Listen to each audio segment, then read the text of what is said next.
Gluons के massless होते हुए भी स्ट्रॉन्ग फोर्स शॉर्ट रेंज कैसे हैं? किसी फोर्स का रेंज कैलकुलेट करने के लिए हमें हाइजेनबर्ग अनसर्टेनिटी प्रिंसिपल की ज़रूरत होगी। इसके अकॉर्डिंग किसी पार्टिकल के एनर्जी और टाइम में अनसर्टेनिटी अप्रॉक्स एच बार के इक्वल होती है। एनर्जी को पार्टिकल्स के रेस्ट मास एनर्जी से और टाइम को रेंज के फॉर्म में लिखने पर हमें उस पार्टिकल के रेंज और उसके मास के बीच एक रिलेशन मिलता है। इसके अकॉर्डिंग पार्टिकल जितना मैसिव होगा उसकी रेंज उतनी कम होगी। यहाँ रेंज का मतलब उस डिस्टेंस से है जिसे ट्रेवल करके पार्टिकल डिके हो जाता है। जैसे अगर पार्टिकल मासलेस है तो उसकी रेंज इन्फिनिट होगी। मीन्स किसी पार्टिकल से रिलीज होने के बाद वह इन्फिनिट डिस्टेंस तक ट्रेवल कर सकता है बिना डिके हुए। ग्रेविटेशनल और इलेक्ट्रोमैग्नेटिक फोर्स के एक्सचेंज पार्टिकल्स मासलेस हैं, इसलिए इन फोर्सेस की रेंज इन्फिनिट है। जबकि वीक फोर्स के एक्सचेंज पार्टिकल का मास इन सब में सबसे ज़्यादा है, अराउंड 90 गीगा इलेक्ट्रॉन वोल्ट।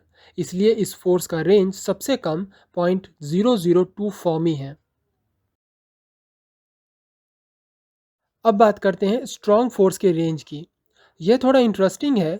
चूँकि पायोन के मास अप्रॉक्स 140 मेगा इलेक्ट्रॉन वोल्ट है, इसलिए न्यूक्लियॉन्स के बीच लगने वाले स्ट्रॉन्ग फोर्स की रेंज फर्मी ऑर्डर की होती है।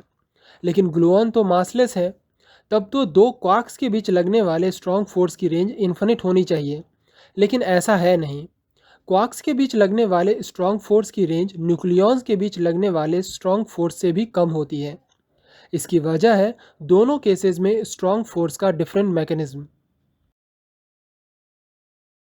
ग्रेविटी, इलेक्ट्रोमैग्नेटिक और वीक फोर्सेस पर ध्यान दें तो ये फोर्सेस जिन पार्टिकल्स के बीच लग रहे हैं वो पार्टिकल्स एक दूसरे से फ्री हैं। मतलब ये इंडिविजुअली भी एग्जिस्ट कर सकते हैं। इन पार्टिकल्स को एक दूसरे से सेपरेट किया जा सकता है। यही बात न्यूक्लियॉन्स के साथ भी है। न्यूक्लियॉन्स को भी एक दूसरे से अलग किया जा सकता है। एक अकेला प्रोटॉन भी एग्जिस्ट कर सकता है। इसलिए इन सब की रेंज इस फॉर्मूले से कैलकुलेट की जा सकती है। लेकिन क्वार्क्स के केस में ऐसा नहीं है। क्वार्क्स को एक दूसरे से सेपरेट नहीं किया जा सकता है। एक प्रोटॉन में मौजूद तीनों क्वार्क्स हमेशा ही एक दूसरे से बंधे रहते हैं। इसके अलावा क्वार्क्स का इंडिविजुअली कोई एग्जिस्टेंस नहीं है। ये हमेशा दूसरे क्वार्क्स के साथ बाउंड स्टेट में रहते हैं, जिस वजह से इनका मैकेनिज्म अलग है और इनके लिए यह फार्मूला एप्लीकेबल नहीं है। इस डिफरेंट मैकेनिज्म से भी इनका रेंज कैलकुलेट करने पर क्वार्क्स के बीच का स्ट्रॉन्ग फोर्स भी शॉर्ट रेंज ही आता है।